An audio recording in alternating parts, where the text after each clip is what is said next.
In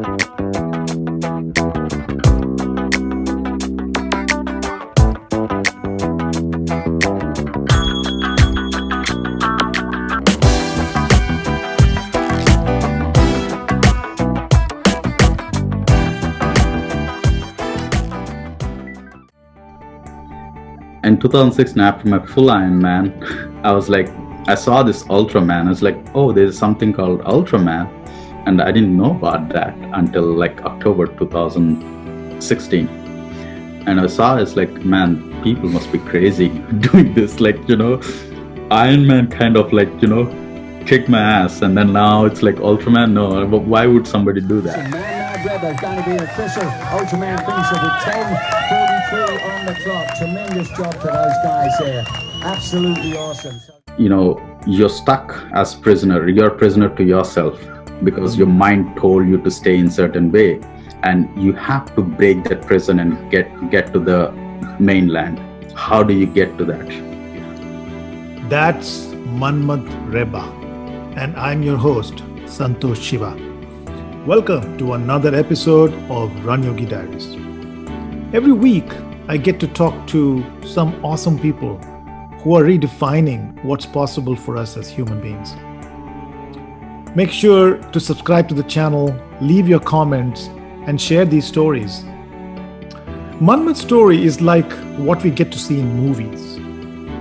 He almost drowns, lives in the trauma for 10 plus years, then suddenly one day learns to swim and does a triathlon.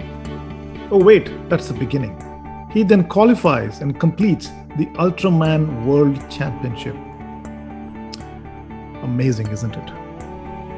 We get to talk about how to create a breakthrough mindset. What's it like to swim in oceans? How Ultraman changed his life, and even wisdom from the Bhagavad Gita. Let's dig in.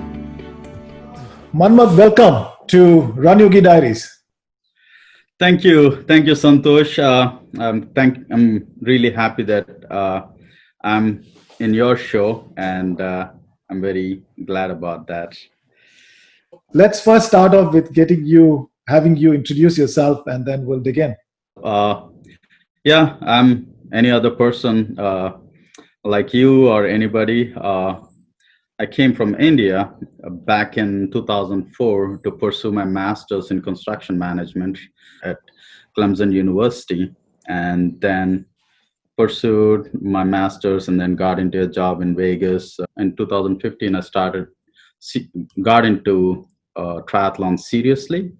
I did a lot of half Ironman, and then in 2017, I got into Ultraman. In 2017, I got qualified and invited for Ultraman World Championships. It's a 320-mile triathlon in Hawaii. Only 40 athletes all over the world get invited. And then I did it in 2017, 18, and 19, like consecutively for 3 years. So I just got hooked to this endurance sport. So, the first time I heard the word Ultraman, I didn't even know what it was. The first time I heard about Ironman itself was, wow, is that even possible for a human being? And then I hear about Ultraman, and here you are. So we'll get into that. In a little bit. But what really fascinated me is your story in terms of where you started and where you are today, and it's very inspiring. So getting into the beginning, right? You had a bad experience when you were young, which got you scared of water. Yeah. Let's start there. All right. So yeah, I was always like, I was fascinated by water. I always wanted to be in the water, but I'm really scared of water because I think when I was 23, I guess, that's when I really wanted to swim, and I had like enough resources in terms of money, at the same time, like, access to a pool when I was living in Hyderabad, India.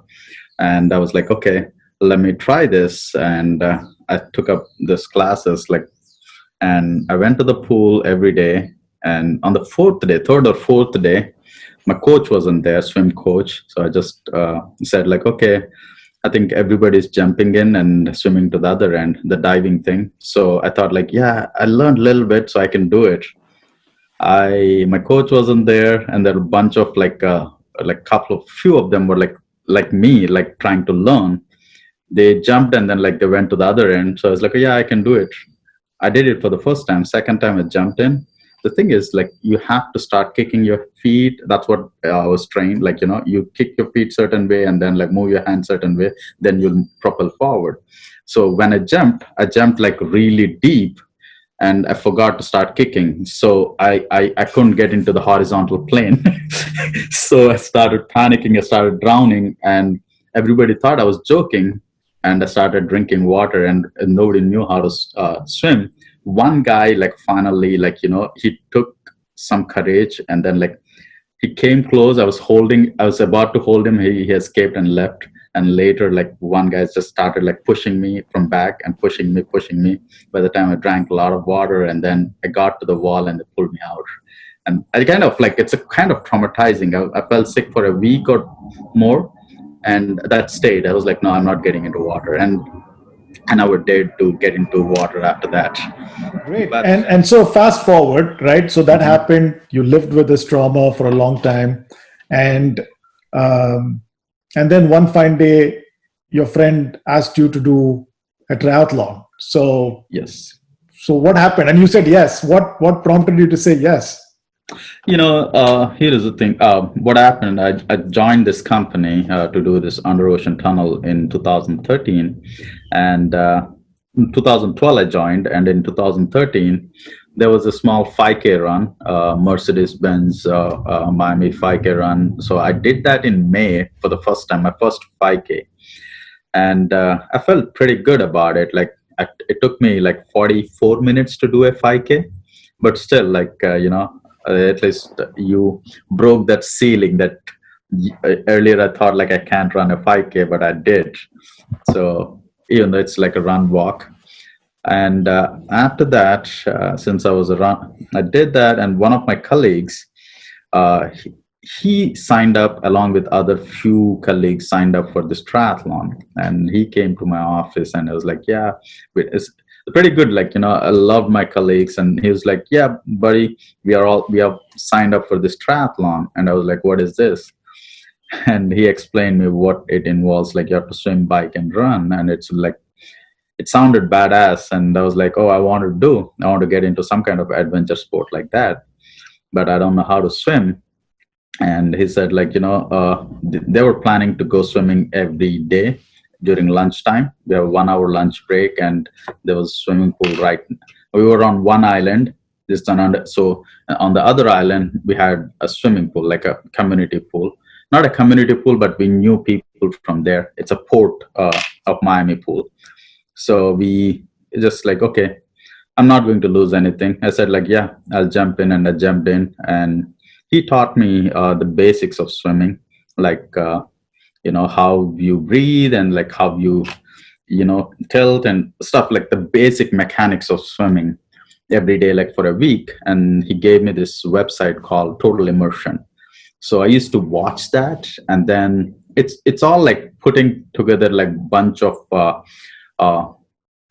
mechanics together. It's like a body mechanics together, and then like executing them in a synchrony. So that's what I understood. So I was like, just like, one day I was practicing breathing, the other day I was practicing kicking, I was like practicing like the right hand stroke, left hand stroke. And it's like, it's just like daily I did like only one portion of my body. And then like once in a while, like I used to just like combine all those, and then like do few laps. And that's how I slowly learned how to swim. And then within 3 months I did my first triathlon. It's called Miami Man. What you're saying makes a lot of sense, but most importantly, what got you to say, I need to learn swimming? You're someone who had this trauma, and you've been holding that for 10 years. And I know a lot of people who are in that same place that you were in, right?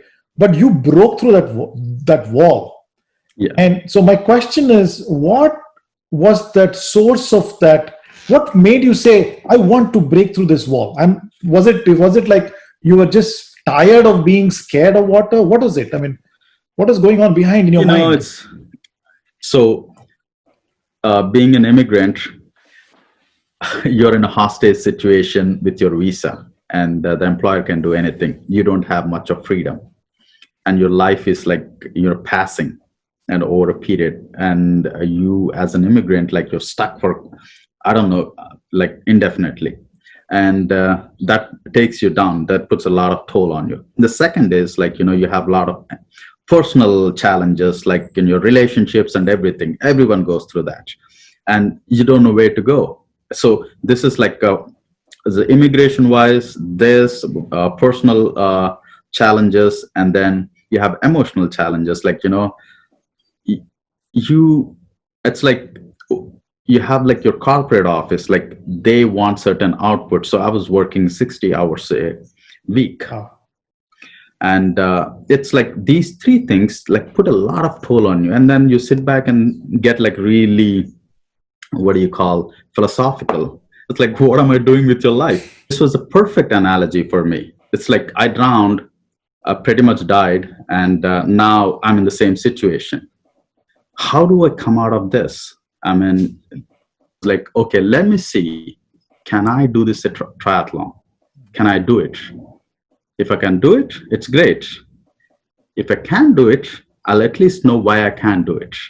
I think what I'm hearing is that you are at a point where you experienced a similar frustration that you may have experienced when you dealt with that drowning experience in water, and somewhere something seemed to have clicked in your mind, saying, "Hey, looks like I'm giving in to that whole experience, but if I continue to giving in, I don't see myself growing," or something like that seems to have kind of clicked in your head.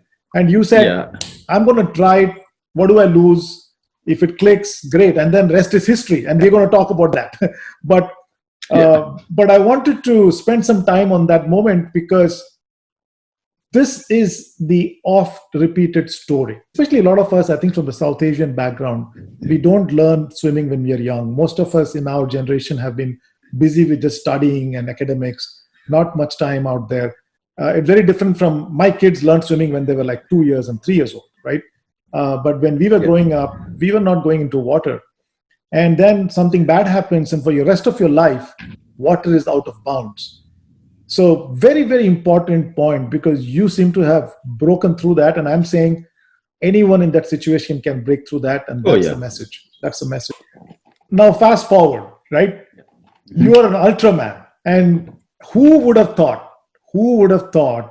that a person who struggled with the fear of water is going to conquer water? And for those people who are listening to what is Ultraman is, if Iron Man scares you, Ultraman will petrify you.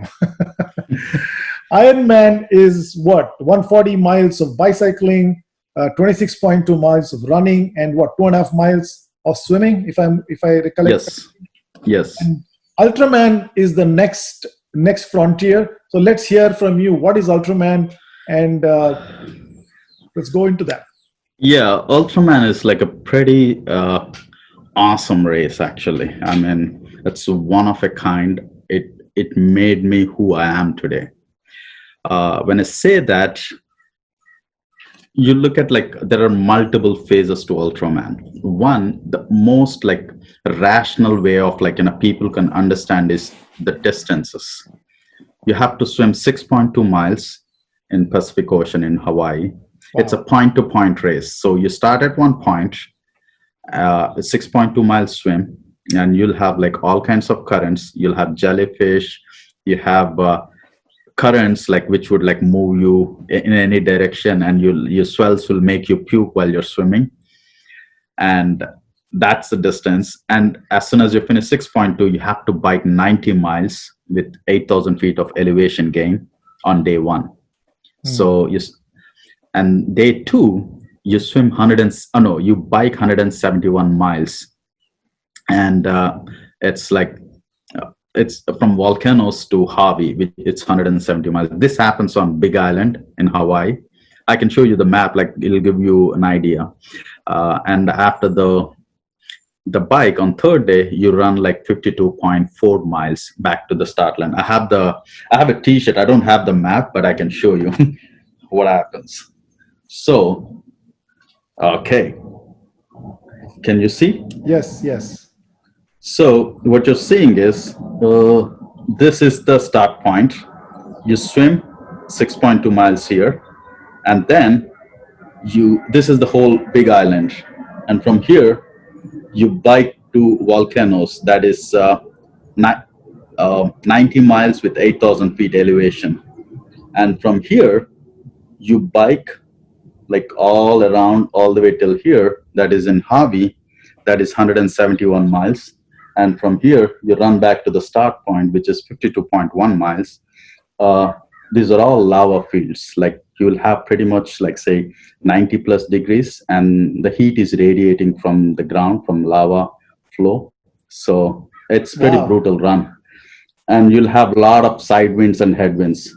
And this one, it's like 8,000 feet. You will see. I don't know. I can explain.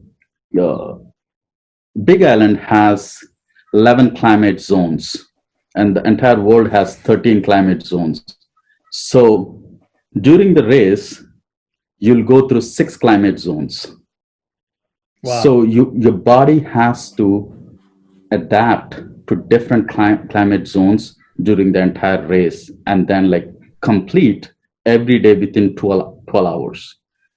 So that's the challenge, like understanding your body, understanding the terrain, understanding how you can overcome things. That's the most challenging part in Ultraman. And that's the distances and the physical challenges and environmental challenges. The most beautiful part is it's a community, and it's you only 40 people around the world get invited, and every person has a crew. And if they don't have a crew, the Ultraman community provides a crew. And the entire Ultraman is built upon 3 principles. That is aloha, ohana, and kokua. These are the 3 basic principles that are missing in this world. Aloha means love. It's not like just it's a romantic love, but it's a love between individuals. It's like the love is like, it's unconditional love. You're a human, I'm a human. We keep saying namaste. That means like I respect you, like no matter what. I see a God in you, I respect you. The same thing, aloha is like, I love you, and like, I love each and every person, and like you have to live in harmony. Ohana means family, and like we talk about a lot of in Hindu mythology, it's like Vasudhaika Kutumbam. It's same thing. Ohana means we are on one family. It's not just like humans, but like in the nature and different beings, we are all one family. So you have to live in harmony and help each other. And Kokua means help. People help unconditionally there. And these 3 principles are ingrained in the entire this race. So at the end of the race, you're not finishing the distance. You're understanding the principles, values of the 3 principles, values of these basic principles of this race. And once you finish, you pretty much graduate, and like you get into a Zen state where Amazing. you come out as a good human being and better human being. Most of the people think you're a superior by doing this distance, but being humble after doing that race, this is what it taught me, how you can be humble, and then what are your responsibilities, and then that's how you can be a better person and like bring better things to this world. Mhm. Beautiful. And so this happened. This Ultraman, you did the first triathlon in 2013, right? Yes. So this was like about 6 years down the line. You are actually doing Ultraman, and between then and Ultraman, you did a whole bunch of Ironmans and half Ironmans as well, right? Yes. So tell us about what motivated you to take it to the next level, right? You seem to have kept pushing limits. And for someone who didn't know swimming, he's actually talking about swimming in the Pacific Ocean with currents and jellyfish. It's amazing. It's just an amazing story, right? It's a story of what is possible for all of us when we come out of that shell and that fear. So tell us a little bit about what kept you pushing forward. Yeah, it's like I told you, like when I started my triathlon journey, I was weighing around 210 pounds. So I was like kind of overweight, I would say. And one of the reasons I got into this is I have like a sacroiliac arthritis. I fell and like I developed arthritis in my left hip. So I wasn't doing anything, eating, and anxiety, work, and everything is adding up. So just if I don't do anything, like I'll just go become one of those guys and become useless. So when I started 2013, I felt really good. Like I got like my health back to a certain extent. And then in 2015, I just like after that, like I didn't do anything. Again, I was going back to the same stage. And my friend said, like, yeah, you know what? You should go for half Ironman. And he paid for my first half Ironman. And the biggest challenge is a lot of most of the people look at the entry fee, which is over $400. Which it's just like, why do you want to pay 400 and suffer? Yeah. It doesn't make any sense. Yeah. So that is the first hurdle. Like, you don't want to commit to that. And when he pushed me to commit to that, when I did that, then I saw it's like, yeah, this is pretty amazing. You can travel and see a different place from a different perspective. I mean, the entire bike course goes through Austin, my first half Ironman. I would have never seen Austin that way. And when I saw that, like, that's like, wow, this is pretty amazing. And then the next one was like, the biggest one was I want to get over my fear of water. The only way I can do is I pick up something which is like unimaginable. That is, I don't know whether you heard about this race called Escape from Alcatraz. Heard about it, yeah. Yeah, so this one, it's you swim 1.5 miles from Alcatraz Island, and the water is like at 55 degrees. And nobody, it's like a lot of prisoners on Alcatraz tried to escape and they died because of the currents, cold water, and everything. So it is the challenge for me, especially for my background. You're stuck as prisoner. You're a prisoner to yourself because your mind told you to stay in certain way, and you have to break that prison and get to the mainland. How do you get to that? You have to plan perfectly. You have to plan and like condition your mind and your body, and then like get over that fear. And this was a perfect platform for me. And I signed up for Escape from Alcatraz in 2016, and I basically trained for that. And it's like in 2015 I did half Ironman, and then Alcatraz. I was like, okay, let me do that. And I did it. I mean, it was the most beautiful experience, Escape from Alcatraz. And after that, I signed up for another half Ironman and then a full Ironman in October. And that's until 2016 was pretty epic with breaking all my challenges. And in 2016, after my full Ironman, I was like, I saw this Ultraman. I was like, oh, there's something called Ultraman. And I didn't know about that until like October 2016.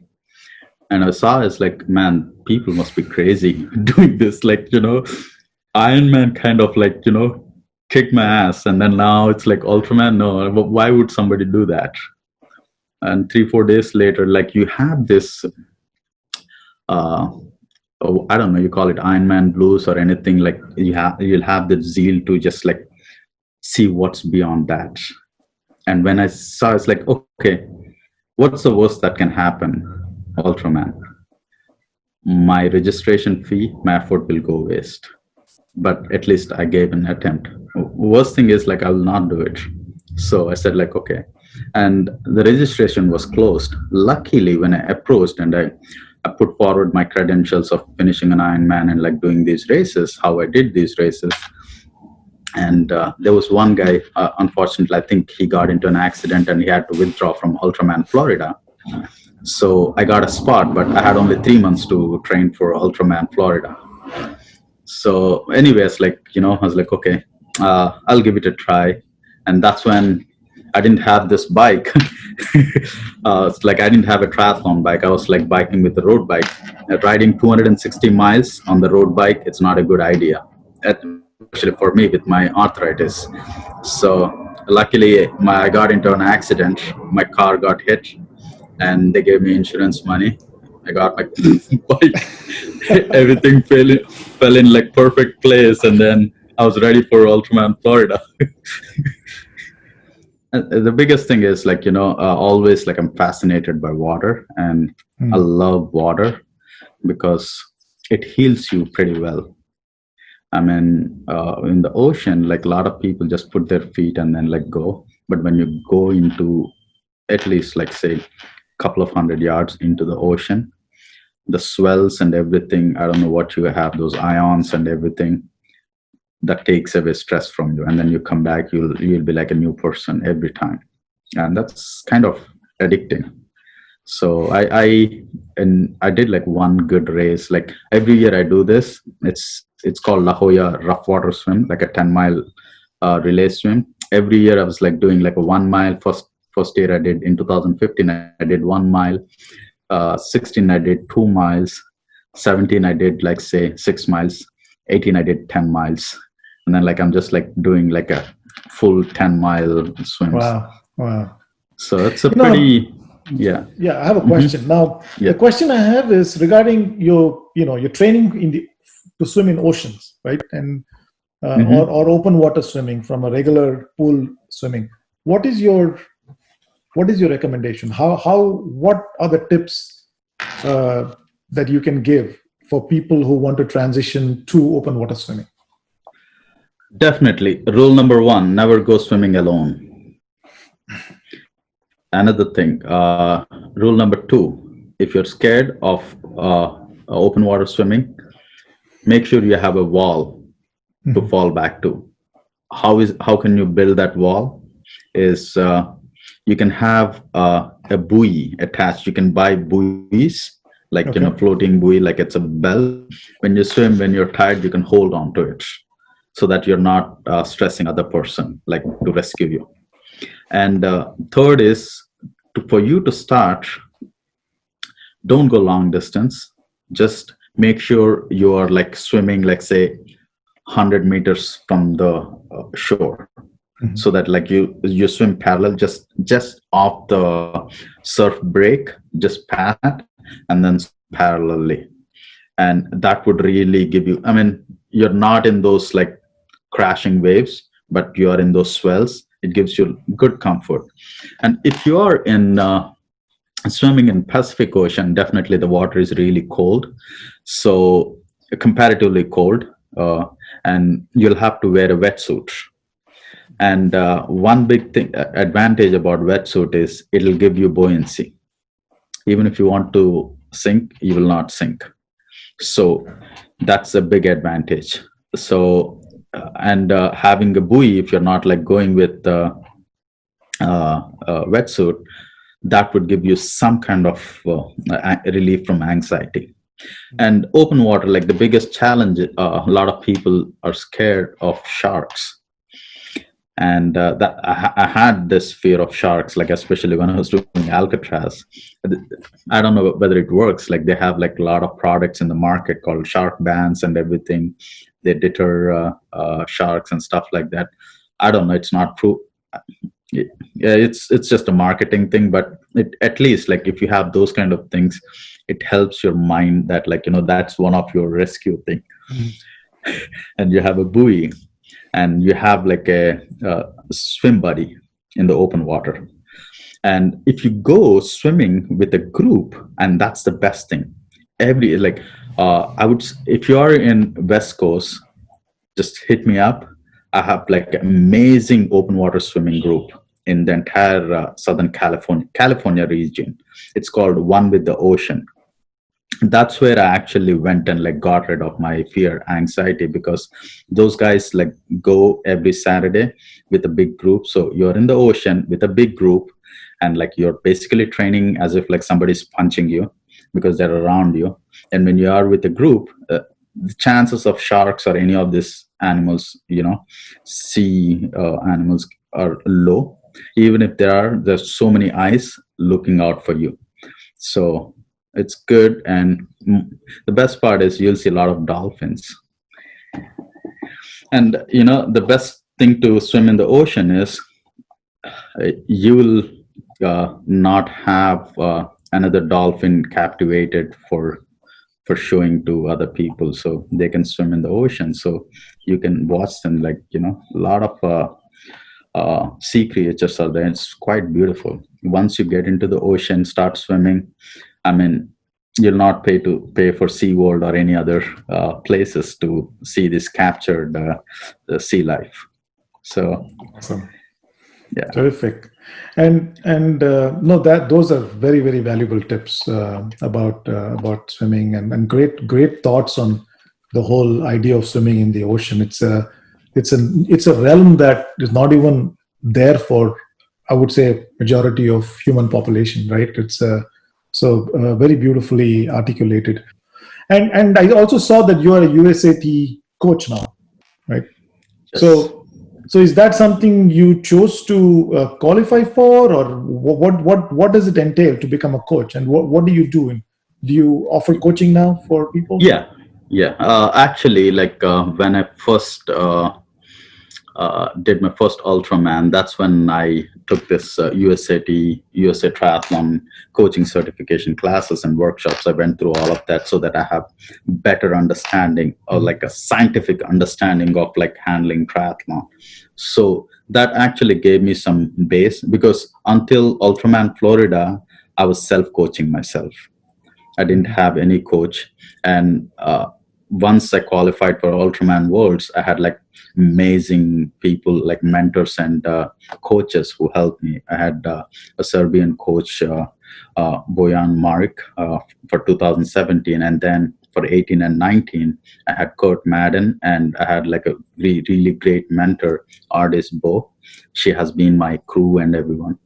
So it's like the reason why I took this coaching is to teach myself.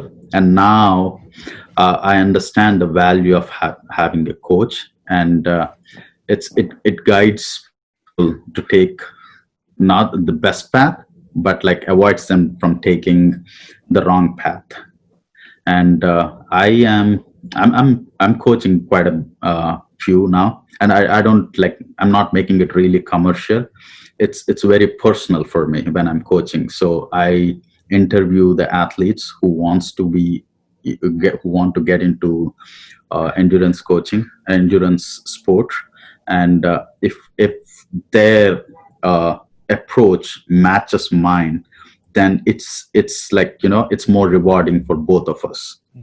If it is only just like somebody's going for an ego trip, I said, like, there are a lot of people like who'll give you numbers in the sense like, you do this, do this, do this, like you'll be this fast, and then the speed will not carry you far. It's like, your patience carries you far. And there are a lot of things like you need to learn in life. And my coaching philosophy is to redesign me. That is, mean you have to redesign yourself. Or like, if you are ready to redesign yourself, then I'll take you, and then I'll help with my knowledge, because I've learned like the hard way, and I've learned from one of the best in the world. So I mean, I'll just contribute. That's my contribution to it's like giving back. So yeah, I do a lot of I mean, I'm coaching an Ultraman athlete, and I have like a lot of other triathletes who I'm coaching, so it's good. Perfect. Yeah. Redesign you. That's you're a epitome of redesigning. Who, if someone met you 10 years back and they meet you now, they probably not recognize you. Yeah, a lot of people. Yeah, a lot of my friends, like, my frequency has like shifted quite a bit. And I'm like, I feel like I'm a different person now, Yeah, but still, like I have my originality will not of course. go away. So I'm there, but still I'm there. Like I Yeah, have yeah, to. yeah. Of course. But redesigning does not mean giving away what works. Only it's only Yeah. giving away what does not work. Yes. Or like taking leverage of what doesn't work. Yeah. So sometimes you have a lot of negative energy. Hmm. So when you have negative energy, for example, you're angry with someone, you want to punch someone in the face. That means you have a lot of energy. You can use that energy. How about you can take that energy and do some speed workout, the run speed workout, or do something, or go on like uphill repeats. Man, that's the redesigning yourself. So you take Wonderful. the negative things from the office, bring it back, and use leverage that negative energy for your advantage. The moment you don't leverage it, you're a loser. Terrific. That's very, very powerful. So what's next for you? I don't know. This year I've been like, relaxing, doing nothing. My mom is visiting. So she came for my 2019 Ultraman World Championships. She stayed for few months. And then when she's ready to go back to India, COVID hit. So she's kind of stuck in US. She's like battling between my sister and me. So I'm enjoying the homemade food.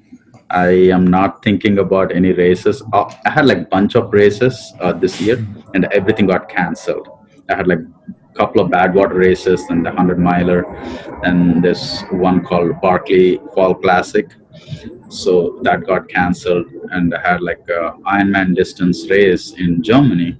It's called Challenge Roth. That got cancelled. So next year, I don't know what races will be, but there is one race. I'm trying to put my feet into one or the other race so that I don't lose my fitness. I already gained like 20 pounds, so I need to shave all of it. So, or else, like, again, I'll go back to my pre 2013 me. So, I need to hold on. So, I have a bunch of races in mind, but I'll see how this COVID and life, like, transitions me into. So you're healing very well in 2020. Yeah, it's actually a lot of people are like facing a lot of anxiety and like in depression in 2020 because they're cut off from the real social life. I think like I'm cut off for years while training for this, so this one was like it didn't really bother me. It's like because I trained all these years for 2020. That's a good one. Yeah. And you mentioned Barkley and a couple of other races. Those are the ultra running races. Are you now also doing that, moving into that a little bit more? Yeah, I had like this year Badwater Saltonsea, that is 81 mile run, and Badwater Cape Fear is a 51 mile, and it's mostly on the sand, beach sand. So I trained for those two races, but they got cancelled. The big race is Badwater 135. I hope I'll qualify for that, but that's definitely in my radar in future when I'm become fit to do that. And Barkley Fall Classic is not the real like the big 100-mile marathon, but it is a 50K. But the 50K itself is the most challenging race because if you go and like watch Netflix on Barkley Marathon, you'll see it's the most grueling race, and only 15 people in the world have finished that race in over 30 years. Yeah, So I've seen it. Yeah, it's in Tennessee, right? Knoxville, somewhere close to Knoxville, Tennessee. Nashville. Yeah. Yeah. Wow. So we look forward to keeping, following you and following your future adventures. I'm sure there's a lot of exciting, peaks that you're out to conquer, and we look forward to that. So we're kind of coming to end of our conversation. Is there anything you want to say as a final wrap-up comment? I'm glad, like I'm really thankful to you because like you're giving me such a great platform to express myself, and you hit some really good points, and you just like opened some of the things which I was like just like closing it. You opened me up, so it's thank you for that. I hope my story helps somebody, motivates them, because uh, human potential is phenomenal, and what you put your effort in, like if you want to do certain things, if you break down how you have to do that, you can accomplish anything. Just that just get rid of those preconceived notions of what the society tells. You have to start respecting yourself, start understanding yourself, and also keep respecting the surroundings, but the most important thing is respect yourself. When I say respect, I don't know, I'll tell you something I believe in, like from over 20 years. There's some saying in Bhagavad Gita. There's three words: Swarth, Pararth, and Paramarth. Swarth means, like, a lot of people think it is selfishness, but the actual meaning is self-care. You have to take care of yourself. Once you take care of yourself, if you can't take care of yourself, you don't qualify to do pararth. Pararth means helping others. You don't help yourself, you're disqualified to help others. And like, for example, after you take care of yourself, take care of, like, help others, then you go for pararth. That is like divine, like, devotion yourself to godly things. So you have to follow this path. So unless you follow this path, you won't get the full out of your life. It could be anything. It doesn't have to be endurance sport. Yeah. It could be anything in your life. But primary thing is to do justice to your life in this life. So Beautiful, tap in very the deep. full potential. Yeah, very deep, very powerfully said, and awesome. So, hey, thank you so much. There's a lot of, I can hear, there's a lot of wisdom, there's a lot of depth, there's a lot of journeying that you have gone through. And really, we wish that you continue doing this. And to the audience that is listening to this, please subscribe to our channel. Like this video if you like the conversation. It helps our cause. It helps the cause of bringing these inspiring conversations. So thanks a lot again, and Manmadh, have a wonderful day, and we'll keep in touch. Definitely. Thank you, Santosh. Thank you for this opportunity. You take care, and you keep inspiring others too, and bring the best out of this world. Thank you, sir. Bye-bye. Thank you. Bye.